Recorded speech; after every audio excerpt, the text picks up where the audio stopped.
Hello friends, कैसे हो? I hope आप अच्छे होंगे। जैसा कि देख पा रहे होंगे, हम इस वीडियो में जो कलाम प्री रीड हुई थी ना, तो इसके क्वेश्चन देख रहे हैं। हालांकि इसके क्वेश्चन हमने ऑलरेडी कर रखे हैं, फिर भी एक बार और देख रहे हैं क्योंकि एग्जाम से पहले इन क्वेश्चनों को करके जाएंगे। निश्चित तौर से आपके बहुत सारे क्वेश्चन इसी में से देखने को मिलेंगे क्योंकि इसी प्रकार के क्वेश्चन पूछे जाते हैं रीट में। ठीक है, तो चलो देख लेते हैं इसमें किस प्रकार के क्वेश्चन पूछे गए हैं। अगर हम बात करें इसमें जो क्वेश्चन है देखिएगा, तो पहला क्वेश्चन है देखिएगा, इसमें पूछा है कि गिलपोर्ट की बुद्धि संरचना सिद्धांत के अनुसार बुद्धि के तत्वों में समाहित किया जाता है। किन चीज़ों को समाहित किया जाता है? तो वो किए जाते हैं संक्रिया, विषय वस्तु और उत्पाद।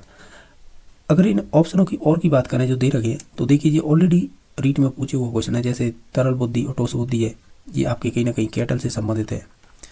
ठीक है, और सामान्य कारक और विशिष्ट कारक हैं, ये आपके स्पीयरमैन से संबंधित हैं। और आपकी एक सेकंड रुकिएगा, और है जैसे कि इसमें एक दे रखा है ना, सी नंबर ऑप्शन, सामाजिक मूर्त अमूर्त, ये संबंधित हो जाएंगे आपके। आपने थॉर्नडाइक नाम सुना होगा, थॉर्नडाइक के साथ ही एक मनोवैज्ञानिक और जुड़े हैं, वो है गैरेट। तो इनके द्वारा ये 3 प्रकार और बताए गए थे। तो ये सभी ऑलरेडी रीट में पूछे जा चुके क्वेश्चन हैं। और नेक्स्ट क्वेश्चन देख लीजिएगा, ये वाला। इसमें क्या पूछा है? ये कह रहा है कि निम्नलिखित में से कौन सा ऐसा कथन है जो बुद्धि के शाब्दिक परीक्षण के विषय में सत्य कथन है? तो आप देखेंगे तो इसमें से जो सत्य कथन होगा वो ऑप्शन नंबर, इसमें से आप पढ़ के देखेंगे सभी को, तो ऑप्शन नंबर 1 सही हो जाएगा। क्यों हो जाएगा? क्योंकि जो 1 नंबर ऑप्शन है ना, ये सही है कि शाब्दिक परीक्षण होते हैं वो केवल साक्षर व्यक्तियों को ही दिया जा सकता है या उनका टेस्ट लिया जा सकता है इनके थ्रू। ठीक है, तो ये सही था, बाकी ये गलत है। जो रेवेंस प्रोग्रेसिव मैट्रिक्स है, ये शाब्दिक नहीं अशाब्दिक था। जो शाब्दिक परीक्षण है ना, इसकी जब है यहाँ पे अशाब्दिक आएगा, ये नॉन वर्बल। नॉन वर्बल का एक यह लाभ भी होता है कि ये भिन्न भिन्न संस्कृतियों के व्यक्ति को आसानी से दिया जा सकता है। इसमें एक केटल का संस्कृत मुक्त परीक्षण पड़ा होगा, तो वो यही था, नॉन वर्बल, यानी जो अनपढ़ी व्यक्तियों के लिए था। ऐसे कह सकते हैं अनएजुकेटेड व्यक्तियों के लिए था। तो उन्हें संस्कृति मुक्त परीक्षण कहते हैं। केटल का अपने पढ़ा हुआ सिद्धांत, तो उसमें दे रखा है। ये दे रखा है ड्रॉयमैन, ये आपके प्रत्यक्ष विधियों में आता है। और ये आपकी गुड एनापति दिया था, ये चिंतन पर संबंधित था। तो ये वाला, ये प्रेम लाभ वगैरह है ना, ये लिखा है शाब्दिक, ये वाला गलत है। तो ये गलत है, ये गलत है, एक मात्र सही था, बाकी सभी गलत है। क्वेश्चन नंबर 3 है कि निम्नलिखित में से कौन सी व्यक्तित्व मापन की व्यवहारात्मक विश्लेषण विधि नहीं है? अगर ओवरऑल सभी ऑप्शनों को देखें तो इसमें से हो जाएगी 3 नंबर ऑप्शन है, यानी रोरसा स्याही धब्बा परीक्षण है, जिसे इंक ब्लॉक टेस्ट बोलते हैं, IBT। ये 1921 में हरमन रोरसा ने दी थी। इसमें 10 कार्ड हुआ करते थे, 10 में से 5+2+3, यानी जो लास्ट के 3 कार्ड हुआ करते थे वो विभिन्न रंग के हुआ करते थे। 2 कार्ड हुआ करते थे लाल, और ये वाले काले और सफ़ेद। तो इन्हें लेकर भी क्वेश्चन विभिन्न प्रकार से बने हैं। बाकी मैं बात करूं, साक्षात्कार आती है, ये आपकी सब्जेक्टिविटी में आएगी, और स्थिति परक परीक्षण आएंगी, ये आपकी ऑब्जेक्टिविटी में आएगी। सिगमंड फ्रॉइड ने व्यक्ति के मन में क्या चल रहा है उन्हें निकालने के लिए उन्होंने प्रत्यक्ष अप्रत्यक्ष 2 विधियाँ बताई थी, जिन्हें प्रोजेक्शन नॉन प्रोजेक्शन बोलते हैं। तो प्रोजेक्शन के अंतर्गत आती हैं IBT, CAT और टेट और ड्रॉयमैन टेस्ट, खेल और नाटक विधि, ये विभिन्न आती है। और दूसरी थी अप्रत्यक्ष, जिन्हें बोल सकते हैं नॉन प्रोजेक्शन, उसमें आती थी ऑब्जेक्टिविटी और सब्जेक्टिविटी। ऑब्जेक्टिविटी में इसमें B और D ऑप्शन दे रखे हैं, वो संबंधित हो जाएंगे। A नंबर ऑप्शन दे रखा है साक्षात्कार, ये सब्जेक्टिविटी से संबंधित हो जाएगा। तो इसका ऑप्शन नंबर C सही था। बाकी मैंने और जानकारी दी है जो एक्स्ट्रा मालूम था। क्वेश्चन नंबर देखिएगा 4, सेल्डन ने कौन सी विशेषता आयताकृतिक प्रकार के व्यक्तित्व की नहीं बताई है? अगर ओवरऑल देखें तो मीजोमॉर्फिक की विशेषता नहीं है, ये पूछा है।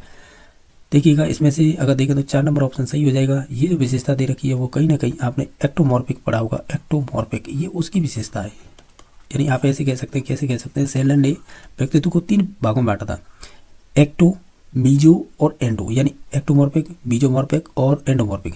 तो निश्चित तौर से ये A, B और C, ये विशेषताएं कहीं ना कहीं मीजोमॉर्फिक दे रखी है, ये है ना आयताकृतिक, तो वो मीजोमॉर्फिक को ही बोलते हैं, तो उसकी है। और जो नहीं थी वो हो जाएगी 3 नंबर ऑप्शन।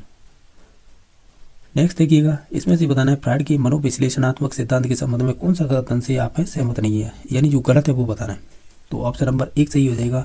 जो इड एम और परा एम संप्रत्य न होकर ये वास्तविक भौतिक संरचना होती है, ये वाला स्टेटमेंट गलत हो जाएगा। ये भौतिक संरचनाएं होती हैं, ठीक है, वास्तविकता से इसमें कोई संबंध नहीं होता है, ऐसा कहना गलत हो जाएगा। ठीक है, यानी संरचनात्मक रूप से 3 भागों में बांटा था, इड, ईगो, सुपर ईगो। और एक होती है स्थूलाकृतिक, वो होती है चेतन, अवचेतन और अर्धचेतन, वो अलग चीज़ होती है। ठीक है, ये अलग है, तो ये वाला स्टेटमेंट गलत हो जाएगा, बाकी सभी सही थे। ये वाले तीनों कथन बिल्कुल सही हैं। ठीक है, ये ऑलरेडी परीक्षा में पूछे हुए क्वेश्चन है, ये 3 स्टेटमेंट। जो इसमें से गलत हो जाएगा वो हो जाएगा 1 नंबर, और जो तीनों ये थे ये बिल्कुल सही है स्टेटमेंट। ठीक है, नेक्स्ट देखिएगा कि इसमें पूछा है कि यदि कोई विद्यार्थी परीक्षा में निम्न स्तरीय निष्पादन के बाद एक नया कलम खरीदता है और ये कहता है कि वो आगे की परीक्षा में भी नई कलम के साथ उच्च स्तर का निष्पादन प्रदर्शित करेगा, तो ये कौन सी रक्षा युक्ति होगी? तो ये हो जाएगी युक्तिकरण। युक्तिकरण में ये चीज़ होती है कि जब भी आप झूठ बोले ना, उसके साथ है आपके पास कोई तर्क होना चाहिए। जब भी तर्क की बात होगी नीचे तौर से हम युक्तिकरण पर जाते हैं। तो ऑप्शन नंबर सी सही हो जाएगा। चोर का चोरी करते हुए पकड़े जाने पर पुलिस द्वारा पूछा जाना चोरी क्यों की, तो वो बता दें मैं बुरी संगति में रहता हूँ। ये माध्यमिक शिक्षा बोर्ड की 11वीं क्लास की मनोविज्ञानी बुक है, उसमें एग्जाम्पल दे रखा है। तो एक्चुअल में क्या ये उनसे भी उठा लेते हैं क्वेश्चन। ये तो चलो कलाम का है तो इन्होंने खुद बनाने की कोशिश की है क्वेश्चन, नहीं तो आपको रिपीटेड क्वेश्चन बहुत मिलेंगे इस युक्तिकरण को लेकर, या नए टाइप से भी मिलते हैं जैसे इन्होंने बनाया है। पर ये ध्यान रखना है झूठ बोले तर्क देगा उसमें, सिंपल सा लॉजिक ही है, इसकी पहचान है। ये वाला क्वेश्चन है बहुत बार पूछ लिया है, चाहे वो आपका एच हो, हरियाणा टेट और रीट, इन दोनों में बहुत सारे क्वेश्चन इससे पूछे गए हैं इसी स्टेटमेंट से। देखिएगा ये कह रहा है कि वह विकास जिसमें व्यक्ति है बहुत अधिक मात्रा में खाना खा लेता है, उसके बाद रेचक से या उल्टी करके खाने को अपने शरीर से बाहर निकालता है और व्यक्ति के पेट साफ करने होने के पश्चात वो तनाव व नकारात्मक संवेगों से अपने आप को मुक्त महसूस करता है। यह विकार को किससे संबंधित है? इसे बोलते हैं बुलिमिया। ठीक है, एक होता है एनोरेक्सिया नर्वसा, तो ये भी कह सकते हैं जो लड़की है वो कम खाना खाती हैं अपने आप को सुंदर रखने के लिए, पतला रखने के लिए। इस प्रकार की विशेषता NCERT बुक में दे रखी है। बुलिमिया का मतलब ये जो स्टेटमेंट दे रखा है।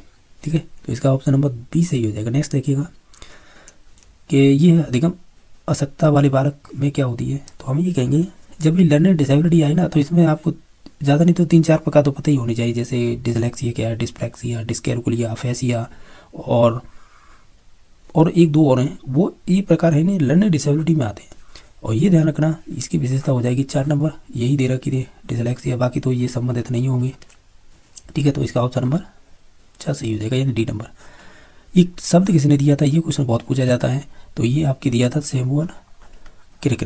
तो ये आपने पढ़ी होंगे, थ्योरी पढ़ते हैं ना तब आपने देखा होगा, तो ये वाला क्वेश्चन है भी पूछा जाता है। नेक्स्ट देखिएगा, इसमें देखिए प्रतिभाशाली की विशेषता होगी, तो आप सभी को पढ़ के देख लीजिएगा। ये सभी विशेषताएं जो गिफ्टेड चाइल्ड वाले होते हैं, यानी गिफ्टेड चाइल्ड, तो उनकी विशेषता होती हैं। एक स्टेटमेंट ये ज़्यादा पूछा जाता है कि टर्मर क्या कहते हैं। टर्मर ये कहते हैं जिनकी भी बुद्धि लब्धि 140 से ऊपर होती है, वो आपके प्रतिभाशाली बालक माने जाएंगे।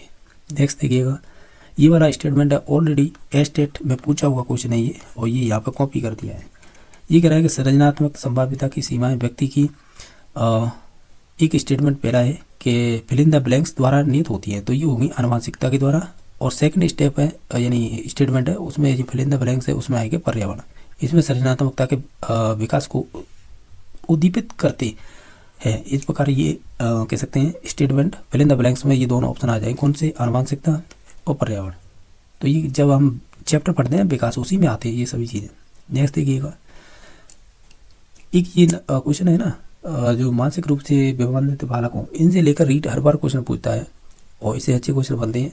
देखिएगा, मानसिक रूप से विभवान्वित बालकों की जो बुद्धि लब्धि का वो स्तर जिस पर उनको केवल प्रशिक्षित किया जा सकता है, यानी उन्हें ट्रेनिंग दी जा सकती है ताकि भी अपने आप को दैनिक कार्य में स्वयं कर सकें। तो ये बुद्धि लब्धि की रेंज बतानी है कि इनकी कितनी होगी जिन्हें हम ट्रेनिंग दे सकते हैं। तो ये संबंधित हो जाएगी आपकी करीबन हो जाएगी ये 25 से लेकर 50 के मध्य में। तो ऑप्शन नंबर इसका सी सही हो जाएगा। नेक्स्ट देखिएगा, नेक्स्ट क्वेश्चन देख लेते हैं। इसमें पूछा है कि जो आपकी NCERT 2005 है, जिसे राष्ट्रीय पाठ्यचर्या के रूपरेखा 2005 बोलते हैं, वह उल्लेखित मार्गदर्शक सिद्धांतों में से कौन सा नहीं है, ये बताना है। अगर आप इन सभी ऑप्शनों को पढ़ेंगे तो इसमें से 3 नंबर हो जाएगा। परीक्षा को अपेक्षाकृत कठिन बनाना नहीं होता है, सरल बनाना होता है, या फ्लेक्सिबल शब्द यूज करेगा। ठीक है, तो ये वाला स्टेटमेंट गलत है, बाकी सभी सही थे। क्वेश्चन नंबर 13 देखिएगा, इसमें पूछा है कि निम्नलिखित में से कौन सा शिक्षा का अधिकार अधिनियम 2009, जिसे RT एक्ट 2009 बोलते हैं, कि अध्याय 4 में विद्यालय और शिक्षकों के उत्तरदायित्व से संबंधित नहीं है। जब भी उत्तरदायित्व आए तो निश्चित तौर से शिक्षक के उत्तरदायित्व का मतलब है कहीं ना कहीं आप धारा नंबर 24 की बात कर रहे हैं, वो अध्याय नंबर को किसकी बात कर रहे हैं, 4 की। यानी आप ऐसे बोल सकते हैं जो अध्याय 4 है उसमें धारा नंबर 12 से लेकर 28 तक शायद आती है धारा, यानी जो अध्याय 4 है उसमें 12 से लेकर 28 तक धाराएं आती है। तो उसमें एक 24 नंबर की धारा होती है, उसमें शिक्षक के दायित्व दे रखे हैं, जैसे कि गैर शैक्षिक कार्यक्रम जो भी शैक्षिक कार्यों में प्रयोजन के लिए शिक्षक को अभियोजित करने के लिए या किए जाने के लिए प्रतिष्ठित है। यानी जैसे कि गैर शैक्षिक जो कार्यक्रम होते हैं ना, जैसे पल्स पोलियो कार्यक्रम हो गया, या अन्य कोई कार्यक्रम हो गए, उनमें आपको शिक्षकों को नहीं लगाया जा सकता। ये प्रतिषेध है, ये बात सही है। विद्यालय प्रबंधन समिति और विद्यालय विकास योजना जिसे एसएमसी बोलते हैं, तो निश्चित तौर से ये जब हम धारा नंबर 21 पढ़ते हैं ना, उसी में दे रखा है, तो ये भी बात सही है कि उनका विकास करना चाहिए। ठीक है, बाकी है बालक के शारीरिक दंड और मानसिक उत्पीड़न का निषेध है, यानी सॉरी प्रतिषेध है, तो ये भी बात सही है क्योंकि धारा नंबर आप 17 पढ़ेंगे तो उसमें दे रखा है।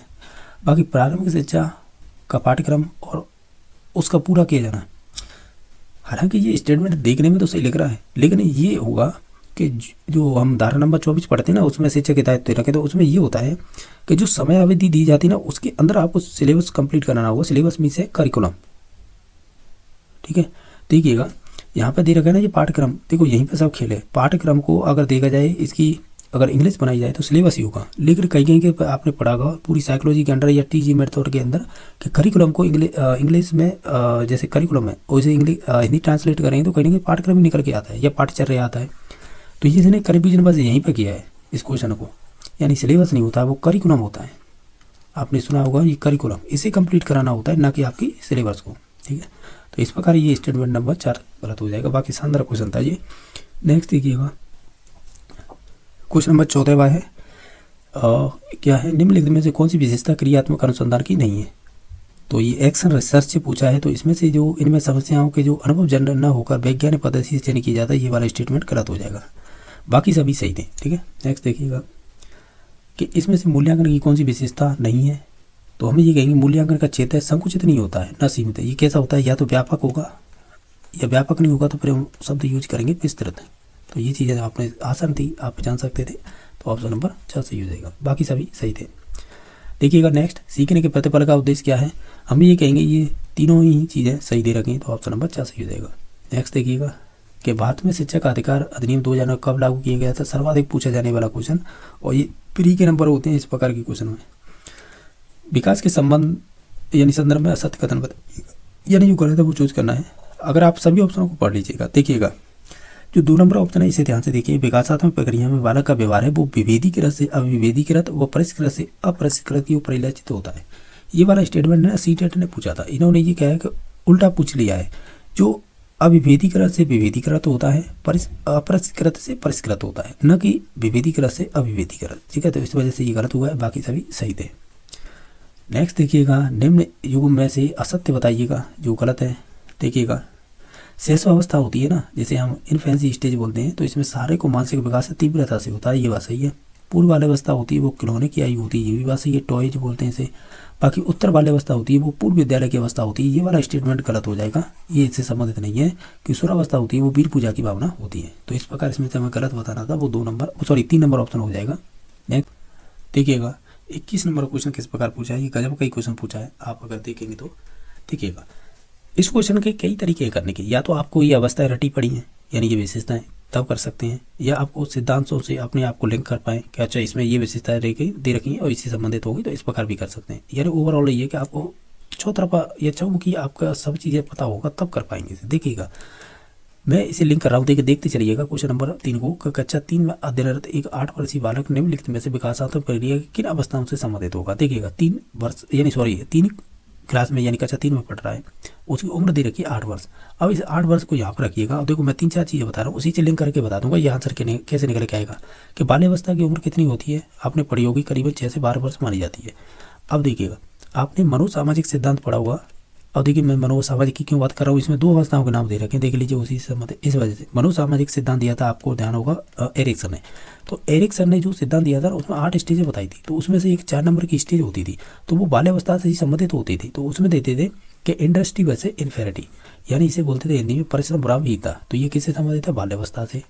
देखो पहली बात तो ये लिंक हो गई, यानी ये वाला बाल्यावस्था से संबंधित बात कर रहा है। क्यों कि इसकी उम्र होती है 6 से 12 वर्ष और बच्चे की उम्र कितनी 8 वर्ष है, इसके मध्य में ही आ रही है। अब देखिएगा पूर्व परंपरागत नैतिक तर्कना, ये कहीं ना कहीं आपके लॉरेंस कोलबर्ग से संबंधित है, जिन्होंने मॉरल डेवलपमेंट थ्योरी दी थी।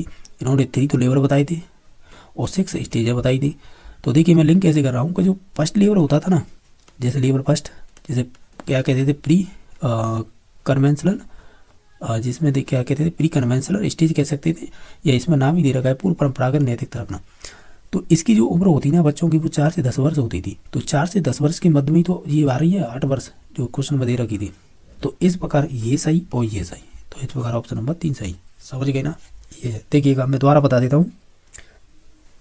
देखिए हमें जो क्वेश्चन पूछा था, ये पूछा था कि कोई क्लास 3 में पढ़ता है, उस बच्चे की उम्र है 8 वर्ष, ठीक है। अब हमें ये बताइएगा, ये हमें 4 ऑप्शन दे दिए हैं, आप लिंक कीजिएगा ये किससे संबंधित हैं। तो हम ये जानते हैं कि जो 8 वर्ष का बालक है वो कहीं ना कहीं 6 से 12 वर्ष के मध्य में आ रहा है, यानी कह सकते हैं बाल्यावस्था के अंडर में। तो हम ये कहते हैं कि अगर ऑप्शनों को देखें तो कहीं ना कहीं पहले नंबर की और चौथे नंबर की अवस्था, तो ये मनोसामाजिक सिद्धांत है एरिक्सन का, उससे संबंधित है। तो उसमें से एक 4 नंबर की अवस्था होती है इंटरेस्टी वैसे इन्फेरिटी, जिसे हिंदी में कहते हैं परिश्रमनाभहीनता, ये बाल्यावस्था की विशेषता होती है। तो हमने एक तो लिंक ये कर लिया। दूसरा ये किया कि ये जो अवस्थाएं दे रखी हैं कहीं ना कहीं लॉरेंस कोहलबर्ग की और नैतिक विकास सिद्धांत तो उसी से संबंधित है। तो निश्चित तौर से इनकी उम्र को लेकर हम बात करेंगे तो देखिएगा, जो प्री कन्वेंशनल मॉरल रीजनिंग है ये 4 से 10 वर्ष वाले बालक होते हैं। जो पोस्ट कन्वेंशनल वाले होते हैं ये 13 वर्ष के बाद वाले होते हैं। एक और होती है कन्वेंशनल, जिसमें उम्र होती है करीबन 10 से लेकर 13 वर्ष।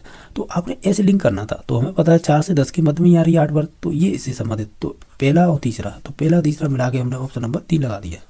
गजब कई क्वेश्चन था ये भी। नेक्स्ट देखिएगा, किस आयु तक के बालक में 2 शब्दों तक की सामान्य वाक्य बोलने की योग्यता विकसित हो जाती है। करीबन 2 साल का लड़का ऐसा करने लग जाता है, यानी उम्र का। नेक्स्ट देखिएगा, निम्नलिखित में से असत्य कथन पहचानिएगा।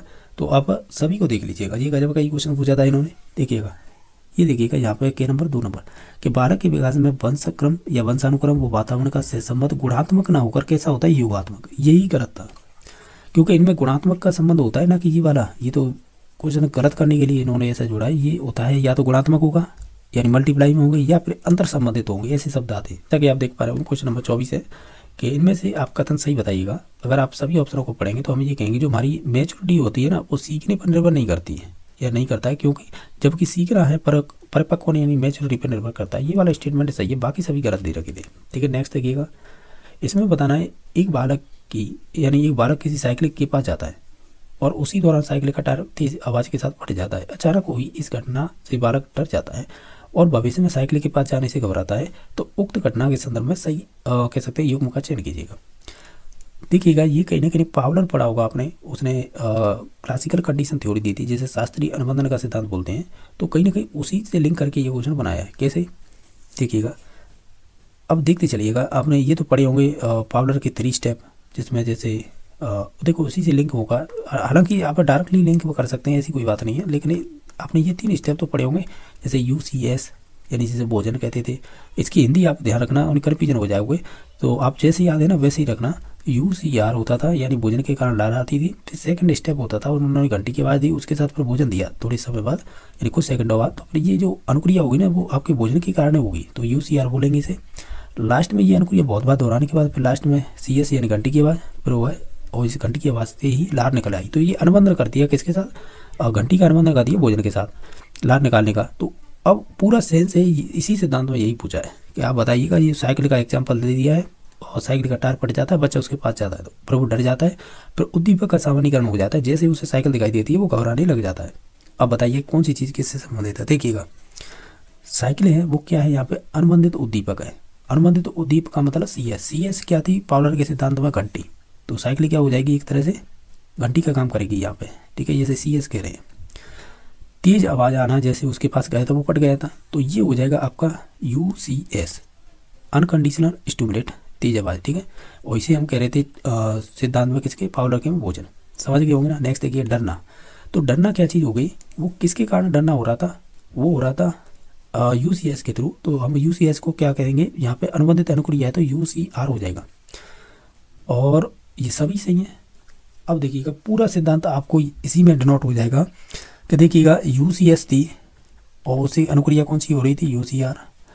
और जो हमने इसके साथ अनुबंधन किया था तीसरे स्टेप पे जाकर CS का अनुबंधन कर दिया था, किसके साथ है, CR के। यानी आप ये कह रहे हो जो वो साइकिल को देखता था ना वो डर जाता था, समझ रहे हो ना, क्योंकि उससे तेज आवाज़ सुनाई दी थी। तो ये अनुबंधन हो गया साइकिल के साथ। बाकी जो UCS या जो आवाज़ निकल के आ रही थी वो थी UCS, जिससे UCR अनुक्रिया हो रही थी या बच्चा डर रहा था। तो ओवरऑल ये सभी संबंधित हो जाएंगे जो भी स्टेप थे, पावलर से संबंधित था। अच्छा ही क्वेश्चन बनाया है। नेक्स्ट देखिएगा, सुमेलित कीजिएगा, अधिगम के सिद्धांत हैं, दूसरी तरफ मनोवैज्ञानिक है। परीक्षण की बात तो होती है ना, या परीक्षणात्मक बोलिएगा, ऑब्जर्वेशन, परीक्षण, कुछ भी शब्द दीजिएगा, ये सभी संबंधित हो जाएंगे पांडुरा से। अव्यक्त अधिगम जिसे लेटेंट कह सकते हैं, लर्निंग बोल सकते हैं, ये आपके टोलमैन से संबंधित है। अंतर्दृष्टि जैसे इनसाइट बोलते हैं लर्निंग, ये आपकी कॉलर से संबंधित हो जाएगी। क्रिया प्रसूति जैसे ऑपरेंट कंडीशन लर्निंग कहते हैं, तो ये आपकी स्किनर से संबंधित हो जाएगी। अब देख लीजिएगा, पहले का तीसरा हो जाएगा, दूसरे का दूसरा हो जाएगा, तीसरे का चौथा हो जाएगा, और चौथे का चौथे का अरे यार ये क्या हो गया, ये तो इसमें एक ऑप्शन ज़्यादा कर दिया इन्होंने। तो देखिए कोई बात नहीं, हमने मिलाए तो सही है ना, बस क्रमांक ही तो गलत हुआ है। देखिएगा पहले का मिलाया था तीसरा, दूसरे का मिलाया था हमने दूसरा, तीसरे का मिलाया था पाँचवा, ठीक है, और जो आपका डी नंबर था इसको मिलाया था 4 नंबर। इस प्रकार देख लीजिए 32 54 किसमें, 32 54 ऑप्शन नंबर 3 सही हो जाएगा। नेक्स्ट देखिएगा 27 नंबर, इसमें से आपको असत्य कथन चूज करना है। देखिएगा अगर हम गलत ही हमें चूज करनी है तो आप सभी ऑप्शनों को पढ़ के देखेंगे ना, तो ये है ना चिंतन एक जटिल मानसिक प्रक्रिया, यहाँ तक तो ठीक ठाक है, फिर आगे जाके ये गत्यात्मक जोड़ के इन्होंने काम खराब कर दिया, तो इस वजह से ऑप्शन नंबर सी सही हो जाएगा। क्योंकि गत्यात्मक मोस्टली है हमारे जो पर्सनैलिटी होती है ना उसके लिए यूज किया जाता है, ज़्यादातर शब्द है ये, ठीक है, तो इस वजह से गलत हुआ है। नेक्स्ट देखिएगा 28 नंबर देखिएगा, कल्पना के विषय में सत्य कथन चूज कीजिएगा, ऐसे पूछा है। तो आप अगर ध्यान से देखेंगे तो हम ये कहेंगे कल्पना का वास्तविक से कोई संबंध नहीं होता है, ये वाला स्टेटमेंट है सत्य हो जाएगा, ठीक है। नेक्स्ट देखिएगा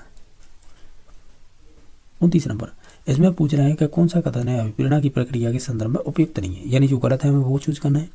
ये कह रहा है अभिप्रेरणा एक बाह्य अवस्था है जो काल्पनिक न होकर वास्तविक होती है, ये वाला स्टेटमेंट गलत हो जाएगा। बाकी सभी सही है कि उपलब्धि अभिप्रेरणा का मूल तत्व नहीं है, अभिप्रेरणा किसी खास क्रिया को करने के लिए दिशा निर्देश करती है की ओर, ठीक है।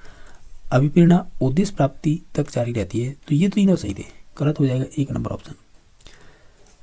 30 नंबर क्वेश्चन देखिए, बुद्धि की प्रगति के विषय में आप किस कथन से असहमत है, यानी जो गलत है। अगर बुद्धि के बारे में देखें तो हम ये कहेंगे, क्या कहेंगे कि बुद्धि के फलस्वरूप ही व्यक्ति उद्देश्यपूर्ण क्रिया करे ऐसा आवश्यक नहीं है, तो यही इसी से हम कह सकते हैं सहमत नहीं होंगे, तो ये वाला गलत है, बाकी सभी सही थे। अभी हम देख लेते हैं जो आपके फर्स्ट लैंग्वेज हिंदी में किस प्रकार के क्वेश्चन पूछे गए, आप तो देखते चलिएगा, ठीक है। आप कितने कर पा रहे हैं वो खुद देख लेना, ठीक है। जो भाषा फर्स्ट के रूप में लेते हैं ना हिंदी, वो यहाँ से क्वेश्चन स्टार्ट होंगे, यानी लैंग्वेज फर्स्ट लेते हैं, तो देखते चलिएगा। आपको 31 से लेकर 35 तक एक अध्याय से रखा है, आप इसे पढ़ लीजिएगा, इसी के आधार पर क्वेश्चन पूछे जाते हैं। क्वेश्चन नंबर 31 देखें तो इसमें पूछा है कि जो मानव शब्द में प्रयुक्त प्रत्यय कौन सा होगा। अगर देखें तो कहीं ना कहीं ये शब्द मनु प्लस असे बना होगा, तभी तो मानव बना होगा, तो ये किससे संबंधित है, ये हो जाएगा अपत्यवाचक तथित प्रत्यय से, तो ऑप्शन नंबर कह सकते हैं डी सही हो जाएगा, ठीक है। नेक्स्ट देखिएगा कि उपसर्गों के प्रयोग की दृष्टि से असंगत कौन सा है, यानी जो गलत है हमें वो चूज करना है। तो आप देखेंगे वो हो जाएगा उत्खनन, यानी उपसर्गों की प्रयोग की दृष्टि से हमें असंगत बताना था, वो हो जाएगा उत्खनन, ठीक है। नेक्स्ट देखिएगा कि जो महाविनाश में समास कौन सा होगा, ये कहीं ना कहीं जब महाविनाश में, हाँ सही है, होना चाहिए था यहाँ पे तत्व वो कर्मधारय, लेकिन अब है नहीं ऑप्शन, तो फिर तत्पर समास पे ही जाएंगे, ठीक है। नेक्स्ट देखिएगा कि गद्यांश में प्रयुक्त घोर संकट में घोर क्या है, तो घोर अपने आप में ही एक विशेषण हो जाएगा। नेक्स्ट देखिएगा गंगा का पर्यायवाची शब्द नहीं है, ओवरऑल देखेंगे तो इसमें से कालिंदी है वो एक आपका गंगा का पर्यायवाची नहीं होगा। नेक्स्ट देखिएगा फिर से एक गद्यांश है जो आपके 36 से लेकर 40 तक इसी गद्यांश से संबंधित क्वेश्चन पूछे जाएंगे। आप देख लीजिएगा इसमें जो पहला ही क्वेश्चन 36 नंबर पूछा है गद्यांश से कि लिंग की दृष्टि से असंगत है। अगर ओवरऑल देखें तो ये पुल्लिंग है, बाकी ये स्त्रीलिंग, ये स्त्रीलिंग, ये स्त्रीलिंग, तो ऑप्शन नंबर 3 सही हो जाएगा। नेक्स्ट देखिएगा हमने इस छतरी पर लगभग आधे घंटे से विश्राम किया है, तो वाक्य में प्रयुक्त काल कौन सा होगा, किया है या गया है, इस प्रकार के सेंटेंस आते हैं तो ये संबंधित हो जाते हैं सामान्य भूतकाल से, जैसे वो स्कूल गया तो वो सामान्य भूतकाल में ही आएगा, ठीक है। नेक्स्ट देखिएगा कि निम्नलिखित में से राजस्थानी शब्द का हिंदी रूप बयार है, तो ये दोनों ही हो जाएंगे, बायरी या बाला, ठीक है, तो ऑप्शन नंबर सी से ही हो जाएगा। नेक्स्ट देखिएगा ये कह रहा है कि इन दरवाजों में अंधेरा रहता है, वाक्य में प्रयुक्त काल कौन सा है, जब तातिथि आ जाती है तो निश्चित तौर से ये सामान्य वर्तमान काल हो जाएगा, तो ऑप्शन नंबर 1 सही हो जाएगा। गद्यांश में जो सवा शब्द का प्रयुक्त हुआ है किसके लिए, तो ये संबंधित हुआ था एक वचन में, ठीक है। नेक्स्ट देखिएगा आपने बुलाया होता तो अवश्य, यानी आपने बुलाया होता तो हम अवश्य आते, अर्थ के आधार पर वाक्य का भेद बताइएगा। जो अर्थ के आधार पर जो 8 प्रकार होते हैं उसमें से ये जरूर निश्चित तौर से संकेतार्थक वाक्य हो जाएगा, ठीक है, तो ऑप्शन नंबर 3 सही हो जाएगा। नेक्स्ट देखिएगा जो 42 नंबर है कि निम्नलिखित वाक्य को मिश्र वाक्य में परिवर्तित कीजिएगा।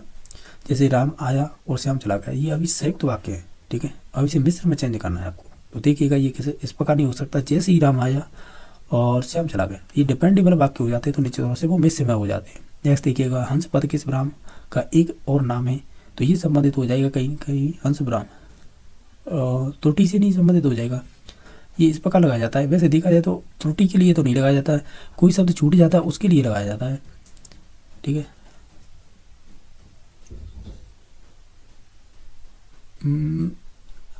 चलो छोड़िए इस क्वेश्चन को, छोड़िए, त्रुटि ब्राह्मण तो अलग होता है, ठीक है। नेक्स्ट देखिएगा, अटल बिहारी वाजपेयी भारत के सबसे बड़े नेता है, रेखांकित वाक्यांश क्या है, जो अंडरलाइन किया हुआ है यही पूछा है। तो हालांकि देखा जाए तब अंडरलाइन किया हुआ लास्ट में जाके छूटता है ना, मोस्टली वही देखा जाता है क्या चीज़ है।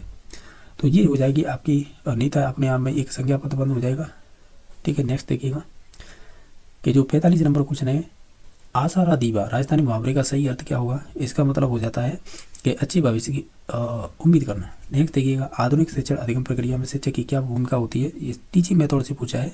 हम कहेंगे सीखने हेतु एक अच्छे सुलभकर्ता की होती है, यानी फैसिलिटेटर की। तो ऑप्शन नंबर सी सही हो जाएगा। नेक्स्ट देखिएगा, किस शिक्षण विधि में कल्पना शक्ति का विकास करने वाले मनोरंजक खेलों को स्थान दिया गया है, यानी कल्पना शक्ति का विकास भी करना है, और जो मनोरंजक खेल दे रखे हैं वो किस पद्धति से संबंधित है। तो ओवरऑल देखा जाए तो ये कहीं ना कहीं बाल उद्यान पद्धति है ना, प्रोवेल वाली, उसी से संबंधित है, जैसे किंडरगार्टन बोलते हैं। नेक्स्ट देखिएगा कि निम्नलिखित में से कौन सा अशुद्ध उच्चारण का कारण नहीं हो सकता है, इन्होंने कुछ घुमा के पूछ लिया, वो हो जाएगा सुलेख विहीनता, ठीक है। नेक्स्ट देखिएगा, बच्चे का पहला शब्द सबसे अधिक निम्न में से किससे संबंधित है, यानी बच्चे का पहला शब्द सबसे अधिक निम्न में से किससे संबंधित होगा, तो कहीं ना कहीं वो संबंधित हो जाएगा आपकी ठोस वस्तुओं से। तो ऑप्शन नंबर बी सही हो जाएगा। नेक्स्ट देखिएगा, क्वेश्चन नंबर देखिएगा, ये है 50 नंबर। इसमें पूछा है आपसे कि निम्नलिखित में से कौन सा विकल्प है वो समवाय विधि का द्योतक हो जाएगा। और समवाय विधि होती है वो निश्चित तौर से आप भी जानते होंगे, जो गद्य पद्य रचनाओं के आधार पर व्याकरण का ज्ञान कराती है या व्याकरण का पढ़ाना होता है। तो ऑप्शन नंबर सी सही हो जाएगा। नेक्स्ट देखिएगा, शुद्ध वर्तनी पाठ पढ़ाते समय शिक्षक का अपेक्षित व्यवहार क्या होगा। ओवरऑल देखें तो हम ये कहेंगे केवल शुद्ध वर्तनी युक्त शब्द ही बताएं। नेक्स्ट देखिएगा कि एक शिक्षक कक्षा में कविता की वाचन पाठ का आयोजन कर रहे हैं, वे किस प्रकार के भाषाई कौशल के विकास का उपाय कर रहे हैं, किसमें, कविता के वाचन पाठ योजना में या आयोजन में। तो निश्चित तौर से हमें ये कह सकते हैं, अगर सेंस निकाले कहीं ना कहीं अभिव्यक्ति बात चल रही है। वर्णमाला पढ़ाना और वर्णमाला लिखना कौन सा कार्य पहले कराया जाएगा। तो निश्चित तौर से हम LSRW बात करते हैं तो पहले रीडिंग कराएंगे। तो निश्चित तौर से ऑप्शन नंबर कह सकते हैं बी सही हो जाएगा, यानी पढ़ना। शिक्षण की नवाचार विधि जिसमें छात्र अपनी स्वयं की सीखने की गति से सीखते हैं, तो वो कहीं ना कहीं अभिक्रमित अनुदिशन में ऐसा होता है। तो ऑप्शन नंबर सी सही हो जाएगा।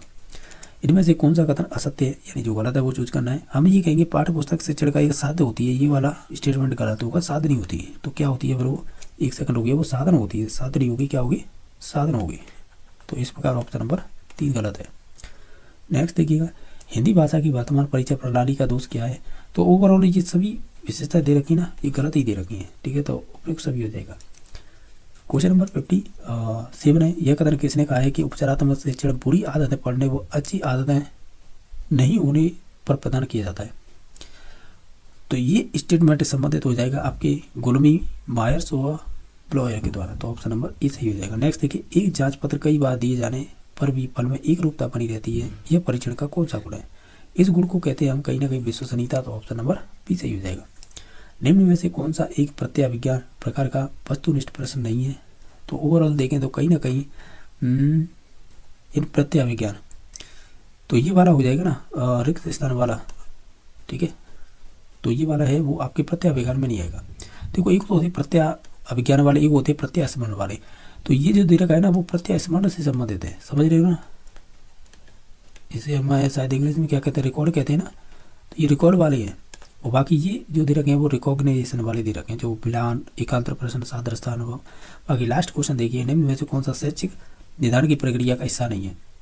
ओवरऑल देखें तो हम कहेंगे शिक्षण विधि का चयन करना, ये आपके शैक्षिक निर्धारण की प्रक्रिया का हिस्सा नहीं है। बाकी छात्रों का चयन करना, विषय वस्तु के लिए विशेष क्षेत्र चयन करना और कठिनाई के स्थलों का अन्वेषण करना, ये सभी आपके शैक्षिक निर्धारण में अंतर्गत आएंगे। जो नहीं आएगा वो हो जाएगा बी नंबर ऑप्शन। यहाँ से आगे जो भी हम क्वेश्चन कर रहे हैं, यानी यहाँ से आगे, तो ये जिन्होंने भाषा सेकंड के रूप में संस्कृत चूज की थी ना, ये सेकंड लैंग्वेज संस्कृत ली थी, ये उन्हीं से संबंधित क्वेश्चन है। तो देखिएगा, शुरुआत में आपको 61 से लेकर 65 तक आपको एक गद्यांश दे रखा है, इसी के आधार पर आपसे क्वेश्चन पूछे जाएंगे। आप इसे देख लीजिएगा, इसी हिसाब से हमें क्वेश्चन करने होंगे। देखिएगा, ये कह रहा है एसु अपी इत्यस्य संधि विच्छेद स्यात्, यानी एसु अपी में कौन सी संधि होगी? इस प्लस अपी, इसमें ऑप्शन नंबर 1 सही हो जाएगा। क्वेश्चन नंबर 62 है कि अयुध्यत अत्र लकारो अस्ति, यानी अयुध्यत में कौन सा लकार है? तो इसमें हो जाएगा आपका लंग लकार, तो ऑप्शन नंबर सी सही हो जाएगा। नेक्स्ट देखिएगा, अभिज्ञा इत्यत प्रकृति प्रत्यय चुनता है, यानी अभिज्ञा में कौन सा प्रत्यय ये भी बताना है। तो देखिएगा कि अभी तो उपसर्ग हो जाएगा, क्या धातु हो जाएगी? लेप प्रत्यय हो जाएगा, ऑप्शन नंबर बी सही हो जाएगा। नेक्स्ट देखिए, महान आत्मा इत्यस्य समासोस्ति, महान है जो आत्मा, नीचे दो से कहीं ना कहीं विशेषण विशेष की बातें होती है तो कर्मधारय हो जाएगा। नामना पद अस्मिन् विभक्ति अस्ति, यानी नामना में कौन सी विभक्ति होगी? तो इसमें तृतीय हो जाएगी, सही है ना। नेक्स्ट देख लेते हैं। देखो, ये एक पद्यांश दे रखा है, 66 से लेकर 70 तक क्वेश्चन इसी से पूछे जाएंगे, तो आप देख लीजिएगा। एक रहे जो 66 नंबर क्वेश्चन है, इस प्रकार पूछा है कि रेतन बिना इत्यस्मिन् संधि विच्छेदो अस्ति, यानी इसमें संधि विच्छेद करना है, इसका क्या होगा? तो रत्न ही प्लस बिना, इस प्रकार इसमें र ऊपर चढ़ जाएगा विसर्ग की जगह पे, तो ऑप्शन नंबर सी सही हो जाएगा। महिमा पद इसमें लिंगम अस्ति, जो महिमा में किस प्रकार का लिंग होगा? तो निश्चित तौर से ये पुल्लिंग हो जाएगी, महिमा गरिमा इस प्रकार के शब्द है। एक रहा विद्याधिकारम इत्यस्य समासो अस्ति, यानी विद्याधिकारम में कौन सा कह सकते हैं समास होगा? तो ये संबंधित हो जाएगा कहीं ना कहीं आपका तत्पुरुष समास, तो ऑप्शन नंबर बी सही हो जाएगा। नेक्स्ट देखिएगा,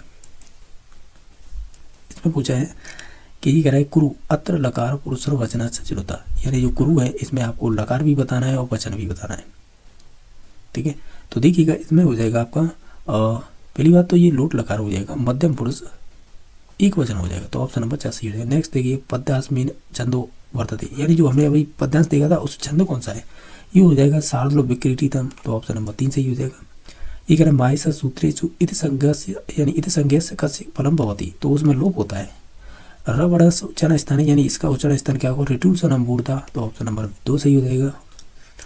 ये कह रहा है 73 के बालकाः पुस्तकानि पठन्ति इत्यस्य वाच्य परिवर्तन करता है, यानी इसका वाच्य परिवर्तन करना है, तो इसका हो जाएगा बालकैः पुस्तकानि पठयन्ते। नेक्स्ट देखिएगा, राम और श्याम के बीच में देवदत्त है, यानी वाक्य संस्कृत अनुवाद अस्ति, यानी इसका वाक्य में संस्कृत अनुवाद करना है। ये हिंदी दे रखा है, इसकी ट्रांसलेट करनी है आपको संस्कृत में। अगर आप इन सभी ऑप्शन को ध्यान से देखेंगे तो कहीं ना कहीं हम ये नहीं कह सकते कि राम श्याम च अंतरा देवदत्त अस्ति, तो ऑप्शन नंबर सी सही हो जाएगा। नेक्स्ट देखिएगा, शुद्ध वाक्य चुनता है, यानी इसमें से शुद्ध वाक्य आपको चुनना है। अगर आप सभी ऑप्शनों को देखें तो हम ये नहीं कह सकते माता गुरुतरा भूमि, तो ऑप्शन नंबर डी सही हो जाएगा। नेक्स्ट देखिए, भाषा रहस्यम इत्यस्य रचनाकार अस्ति, यानी भाषा रहस्यम का रचनाकार कौन था? डॉक्टर श्याम सुंदर दास, ऑप्शन नंबर 1 सही हो जाएगा। 77 है, यदा प्रथम काष्ठे परकम या फलके वा निर्मितेषु बृहद अक्षरेषु छात्रे अमूल्या संचलानस्य अभ्यास क्रियते तदा लेखन शिक्षणस्य अहम विधि भवति, यानी जिसमें बच्चे हैं जो स्लेट वगैरह होती है तो उस पर अपनी उंगलियां फेरते हैं और जो भी हमारी ज्ञानेंद्रिया होती है उसके द्वारा उसे फील करते हैं या अभ्यास करते हैं, यही इस प्रकार का पूछा था। तो ये लेखन विधि की कौन सी विधि हो जाएगी? तो ये हो जाएगी मारिया मोंटेसरी की, यही ज्ञानेंद्रियों के तरीके शिक्षा देती है या बच्चों को सिखाती है। गद्य शिक्षण विधि नास्ती, यानी गद्य शिक्षण की विधि नहीं है। अगर ओवरऑल सभी ऑप्शनों को देखें तो गजब का ही क्वेश्चन है, इसका राइट आंसर हो जाएगा तुलनात्मक अनुकरण विधि या तुलना अनुकरण विधि है, ये आपकी गद्य शिक्षण की विधि नहीं मानी जाएगी। आगमन विधि के सोपान नाम क्रमास्ति, यानी आप आगमन विधि के जो 4 स्टेप होते हैं वो कौन कौन से हैं, उनका क्रम बताइएगा। पहले हम उदाहरण प्रस्तुत करते हैं, फिर उसका निरीक्षण करेंगे, फिर उसका नियम बनाएंगे, फिर लास्ट में जाकर टेस्ट करेंगे। ऑप्शन नंबर 2 सही हो जाएगा। मौखिक परीक्षा वेदनास्ति, मौखिक परीक्षा का वेद नहीं है, तो वस्तुनिष्ठता हो जाएगी, क्योंकि बाकी सभी अंत्याक्षरी इजलाका और ये शास्त्रार्थ ये सभी आपकी मौखिक परीक्षा में ही आती है। अधोलिखित श्रव्य दृश्य साधन अस्ति, यानी इसमें से श्रव्य दृश्य साधन कौन सा है जिसे सुन सकते हैं और देख सकते हैं, तो वो हो जाएगा संगणक यानी कंप्यूटर। नेक्स्ट देखिए 82 नंबर क्वेश्चन, शिक्षण सूत्र नाम सिद्धांत का प्रतिपादन वादनम, यानी ऐसे कह सकते हैं कि जो शिक्षण सूत्र होते हैं उनके सिद्धांत का किसने प्रतिपादन किया था? उनमें 2 नाम आते हैं, एक तो अल्बर्ट स्पेंसर और कमेनियस, तो ऑप्शन नंबर इसका कह सकते हैं सी सही हो जाएगा, यानी दोनों। मूल्यांकन अस्ति, यह मूल्यांकन कैसी प्रक्रिया है? तो उद्देश्य निष्ठ प्रक्रिया है, सतत है और व्यापक प्रक्रिया, तो उपयुक्त सभी इसका राइट आंसर हो जाएगा। 84 नंबर के यस्मिन् काव्य शिक्षण विधेयो शिक्षक पूर्व शब्दानां व्याख्या करोति तत् परम श्लोकस्य अर्थ कथयति स विद्या केन नाम्ना कहते, यानी ऐसी कौन सी काव्य विधि है जिसमें शिक्षक है पहले पूर्ण शब्दों की तो व्याख्या कर देगा, तद परम श्लोक अर्थ यानी तब उसके श्लोक का अर्थ बताएगा, यह बताता है ये किस विधि में आता है। तो कहीं ना कहीं ये देखें तो व्याख्या विधि में ही आ जाएगा। नेक्स्ट देखिएगा, नाटक शिक्षण का विधि सर्वोत्तम, ये नाटक शिक्षक की सर्वश्रेष्ठ विधि मानी जाती है, समवाय विधि। नेक्स्ट देखिए, भाषा विशेषता अस्ति, यानी भाषा की विशेषता क्या होगी, तो ये सभी हो जाएंगे, यानी सभी मीन्स ये है कि जिसमें ऑप्शन दे रखी ना, जैसे ए बी और सी, ये सभी हो जाएंगे, तो ऑप्शन नंबर डी सही हो जाएगा। नेक्स्ट देखिएगा 87 नंबर क्वेश्चन है, संस्कृत पाठ्य पुस्तक विदो अस्ति, तो इसमें से दोनों ही हो जाएंगे, इसमें सूक्ष्म अध्ययन से पुस्तक भी हो सकती है और विस्तृत अध्ययन से भी पुस्तक हो सकती है, तो उभय में यानी दोनों हो सकती है। मौन पठनयोस्य उद्देश्य वर्तते, यानी मौन पठन का उद्देश्य क्या होता है। अगर ओवरऑल सभी ऑप्शन को ध्यान से पढ़े तो हम ये कहेंगे, चाहे तो ये छात्र जो है उसके स्वाध्याय में विकास करती है, या उसके ध्यान केंद्रित करने में, या उसके अर्थ ग्रहण करने में, ये सभी हो जाएंगे, तो ऑप्शन नंबर डी सही हो जाएगा। अस्यु पद तो व्याकरण से प्राधान्य भवति, ऐसी कौन सी विधि है जिसमें व्याकरण की शिक्षा का प्रधान रहता है, तो वो आपकी दंडान्वय विधि हो जाएगी। अभिनय विधो वेदन अस्ति, इसमें अभिनय विधि का भेद नहीं है, तो वो गीता अभिनय विधि हो जाए, गीता अभिनय विधि बोल सकते हैं, तो ऑप्शन नंबर इसका कह सकते हैं सी सही हो जाएगा। जैसा कि आप देख पा रहे होंगे, ये सोशल स्टडी यानी सामाजिक अध्ययन से संबंधित जो 60 क्वेश्चन किस प्रकार के पूछे गए हम वो देख रहे हैं, ठीक है। आप देखते चलिएगा। जो 91 नंबर क्वेश्चन पूछा है कि निम्नलिखित में से कौन सा पुरातात्विक स्थल भारत के पंजाब राज्य में स्थित है। अगर आप इन सभी को देखें तो वो संगोल हो जाएगा, ऑप्शन नंबर बी सही हो जाएगा। नेक्स्ट देखिएगा, इसमें आपसे पूछा है कि कौन सा कथन इसमें से असत्य है। आप सभी कथनों को पढ़ लीजिएगा। जो वैदिक युग में जो विस्पति राज्य का सर्वोच्च अधिकारी होता था, ये वाला स्टेटमेंट गलत हो जाएगा। बाकी फिर ये ABC ये सही है, ठीक है, समझ रहे हो, गलत हो जाएगा डी नंबर, और बाकी सभी सही थे अपने आप में। नेक्स्ट देखिएगा, इसमें क्या पूछा है कि जो विनय पिटक किससे संबंधित है, तो जो बिच्छुओं हेतु नियमों का एक संग्रह है, तो ऑप्शन नंबर 1 सही हो जाएगा। जो अशोक सम्राट के अधिकतर अभिलेख किस भाषा या लिपि में लिखे गए थे, ये ओवरऑल सभी थे वो प्राकृतिक और आपकी ब्राह्मी लिपि में लिखे गए थे। जो बृहत्तर भारत के किस क्षेत्र में नगरों के नाम है भारत के नगरों की तरह थे, वो कंबोज के थे, तो ऑप्शन नंबर सी सही हो जाएगा। नेक्स्ट देखिएगा, इसमें पूछ रहा है जो संतलत कालीन प्रसिद्ध लेखक अमीर खुसरो किनके शिष्य थे, तो ये संबंधित हो जाएंगे आपके कहीं ना कहीं हजरत निजामुद्दीन औलिया के। अकबर के साथ संधि करने वाला पहला राजपूत कौन था, तो वो वारमल था, जो जयपुर वाले। नेक्स्ट देखिएगा, निम्नलिखित में से कौन सा सही सुमेलित है। अगर देखें तो इसमें जस्टिस पार्टी है ना, ये संबंधित होगी, जो आपके रामस्वामी पेरियार से संबंधित हो जाएगी, तो ऑप्शन नंबर बी सही हो जाएगा। नेक्स्ट देखिए, बाल गंगा तिलक ने केसरी नामक अखबार का संपादन किस भाषा में किया था, तो ये मराठी भाषा में। ये कह रहे वातापी का विरूपाक्ष मंदिर का निर्माण किस राजवंश के समय में हुआ था, तो ये संबंधित हो जाएगा आपके कहीं ना कहीं चालुक्य राजवंश से। इसमें आपको घटनाओं का कालक्रमानुसार व्यवस्थित कीजिए, यानी जैसे पहले पे दूसरा इस प्रकार, ये यानी डेटों के आधार पर भी आप बता सकते हैं। तो इसमें जो क्रम होगा वो इस प्रकार होगा कि रॉलेट एक्ट 1 नंबर पे आएगा, फिर एक काकोरी कांड 2 नंबर पे आएगा, और आपका व्यक्तिगत संग्रह सत्याग्रह हुआ था ये 3 नंबर पे आ जाएगा, और जो प्रत्यक्ष कार्रवाई दिवस था ये संबंधित हो जाएगा 4 नंबर पे, ऑप्शन नंबर इसका 2 सही हो जाएगा। नेक्स्ट देखिएगा, कथनों में विचार कीजिएगा, सत्य कूट बताइएगा, इनमें से कौन कौन से सही हैं। अगर ओवरऑल सभी को देखें तो इसमें से 1 नंबर ऑप्शन और 3 ये सही हो जाएंगे, यानी बी नंबर ऑप्शन सही हो जाएगा। नेक्स्ट देखिएगा, मित्र मिला नामक क्रांतिकारी संगठन की स्थापना किस वर्ष में हुई थी, ये संबंधित हुई थी कहीं ना कहीं 1899, ऑप्शन नंबर सी सही हो जाएगा।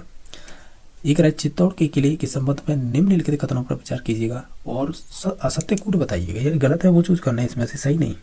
देखिएगा, अगर आप ध्यान से देखें कि यह मीसा के पठार पर स्थित है, ये बात तो सही है। यह दुर्ग का प्रमुख शिल्पी मंडन था, ये मंडन नहीं था। बाकी है इस दुर्ग में एक जैसे 9 महल है, तो कहीं ना कहीं ये तो जयपुर का एक महल है, उसकी विशेषता नाहरगढ़ वाला उसकी विशेषता है, ना कि इसकी। तो इस प्रकार हम ये कहेंगे 1 तो सही है, हमें पूछा गया था असत्य, तो इसमें से 2 और 3 असत्य हो जाएंगे, यानी जो गलत बता नहीं थे। नेक्स्ट देखिएगा, निष्कलंक संप्रदाय के प्रवर्तक कौन थे, तो ये संबंधित हो जाएंगे आपके जो महावजी है वो हो जाएंगे। नेक्स्ट देखिएगा कि ये कह रहा है कि निम्नलिखित में से सही सुमेलित नहीं है, तो आप देखेंगे इसमें से देखिए जैसे कि कजली तीज का पर्व है वो पूनी मनाया जाता है, ये बात सही है। बैलगाड़ी मेला है ये आपकी सील डूंगरी जयपुर से संबंधित है। राष्ट्रीय दशहरा मेला ये कोटा से, लेकिन थार महोत्सव बीकानेर में नहीं होता है, ठीक है, तो ऑप्शन नंबर इसका बी सही हो जाएगा।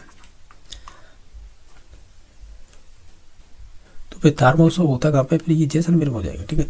तो नेक्स्ट देखिएगा, कि ये कह रहा है कि जो गोड़ लिया है ये क्या है, तो गोड़ लिया एक प्रकार का आप ऐसे बोल सकते हैं कि पशुओं के शरीर पर बने कलात्मक दाग के निशान होते हैं। तो ऑप्शन नंबर ये सही हो जाएगा। नेक्स्ट देखिएगा कि इसमें पूछा है कि सवाई जयसिंह के संबंध में कौन सा कथन असत्य है, यानी जो गलत है वो चूज करना है।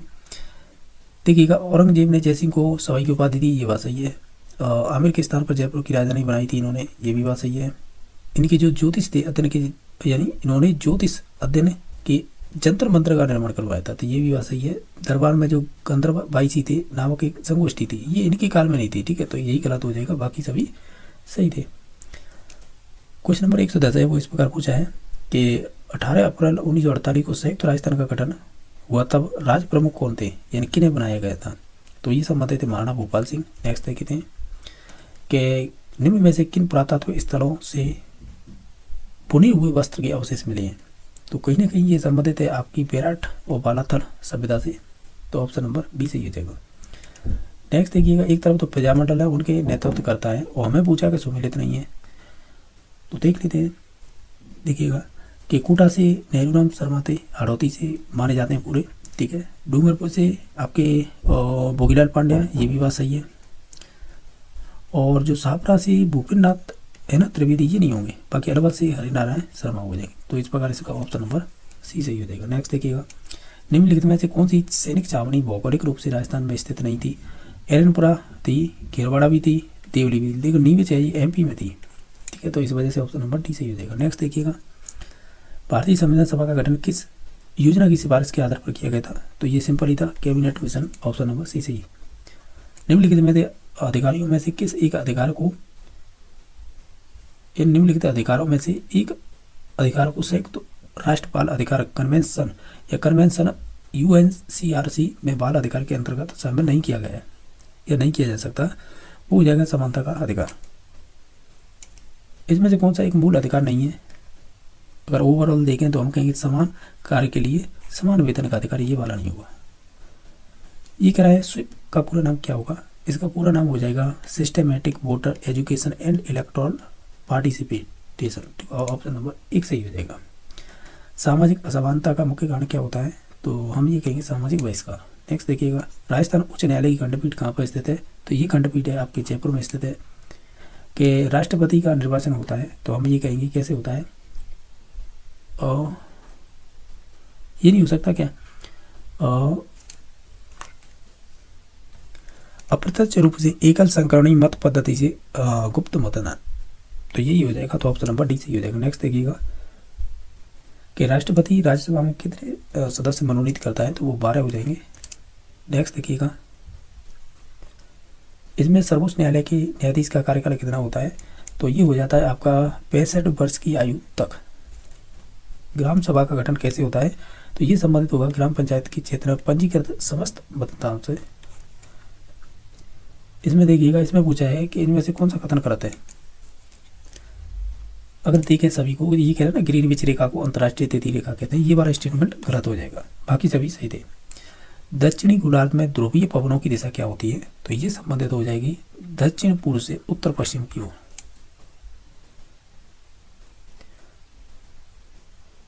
इसमें क्या है कि आपको एक तरफ सूची फर्स्ट और सेकंड प्लान करनी है, एक तरफ तो आपको ये साइक्लोन दे रखे हैं, यानी चक्रवात, और ये किन किन प्रांतों से संबंधित है, यानी किधर की ओर जाते हैं, तो उस हिसाब से इनके नाम है, तो वो बताने हैं किससे संबंधित है।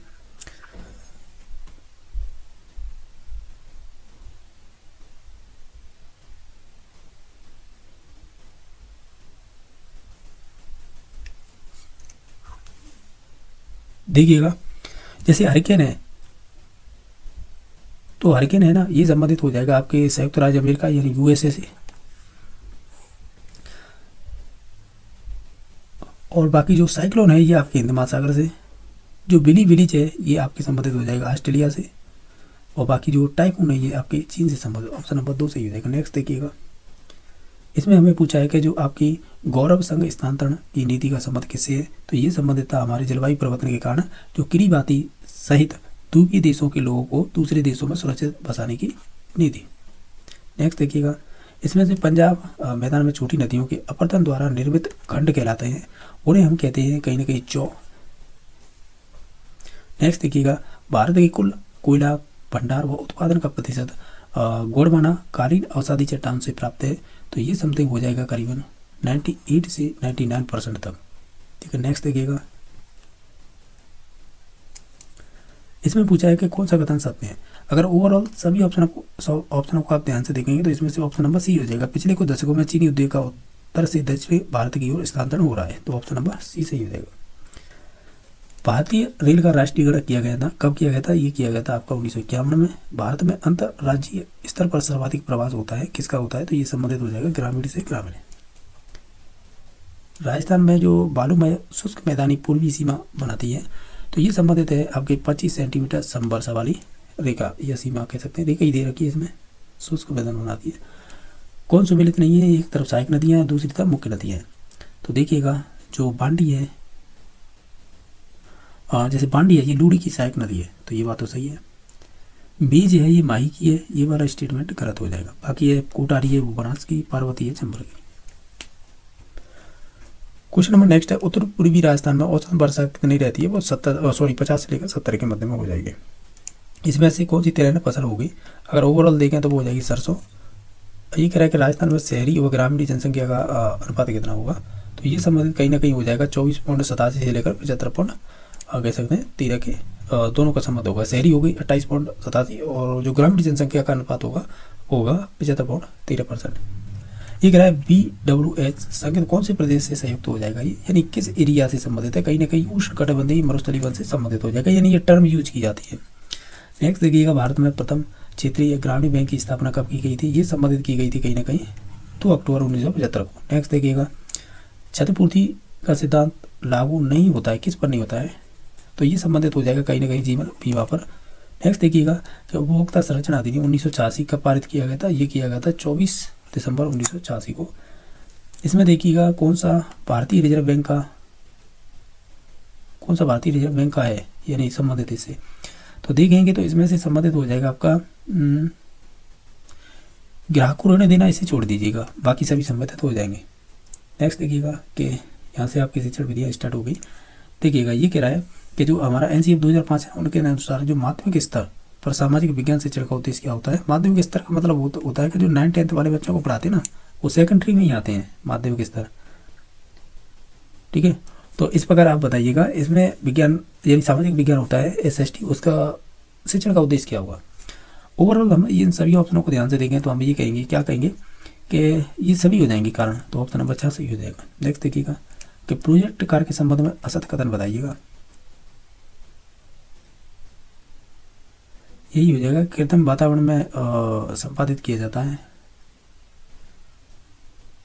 यही गलत हो जाएगा, बाकी सही सही थे। नेक्स्ट देखिए, सहयोगी अध्यापन में उपलब्ध समय का सर्वाधिक प्रतिशत के लिए निर्धारित किया जाता है।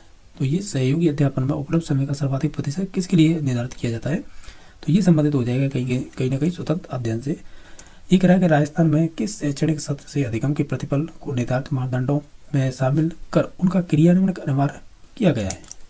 ये कहीं ना कहीं संबंधित हो जाएगा आपका 2017-18। नेक्स्ट देखिएगा, राजस्थान में उच्च प्राथमिक विद्यालय में वर्ष 2004-05 में चालू किए गए सूचना एवं संचार तकनीक ICT कार्यक्रम को अन्य किस नाम से जाना जाता है? तो ये संबंधित हो जाएगा आपका कल्प। नेक्स्ट देखिएगा, इनमें ऐसे कौन सी सहायक सामग्री प्रक्षेपित सामग्री नहीं है, यानी जिन्हें प्रक्षेपित नहीं किया जा सकता? तो कहीं ना कहीं इसमें से जो आपका प्लेस कार्ड हो जाएगा, ठीक है, जो हम क्या नहीं कर सकते, प्रक्षेपित नहीं कर सकते। नेक्स्ट देखिएगा, इसमें पूछ रहा है कि निम्न में से किसने लचीली व अपनाई जाने वाले योग्य सतत एवं व्यापक मूल्यांकन प्रणाली को अपनाने पर बल दिया था? वो राष्ट्रीय शिक्षा नीति 1986 वाली ने दिया था। ऑप्शन नंबर बी सही हो जाएगा। एक सेकंड रुकिएगा, माफी चाहूँगा, ये इसलिए चाहूँगा, देखिए हालांकि ये बात सही भी है, लेकिन आप जब लचीली की बात करते हैं ना, अपनाने या अपनाई जाने योग्य के बाद सतत यानी CC की बात कर रहा है ये, तो फिर ये NCF 2005 हो जाएगा इसका राइट आंसर। ठीक है, यानी ये वाला क्वेश्चन का राइट आंसर हो जाएगा प्रणाली अपनाने वाला बल दिया, तो NCF 2005 ही हो जाएगा। ठीक है, उसके लिए माफी चाहूँगा जो मैंने गलत बता दिया था, राष्ट्रीय शिक्षा नीति जो 1986 वो गलत था। ऑप्शन नंबर होगा इसका C number option, sorry D होगा, NCF 2005। नेक्स्ट देखिए, सामाजिक अध्ययन निम्न में से किस तत्व का अध्ययन किया जाता है? सभी चीज़ों का किया जाएगा, तो ऑप्शन नंबर D सही हो जाएगा।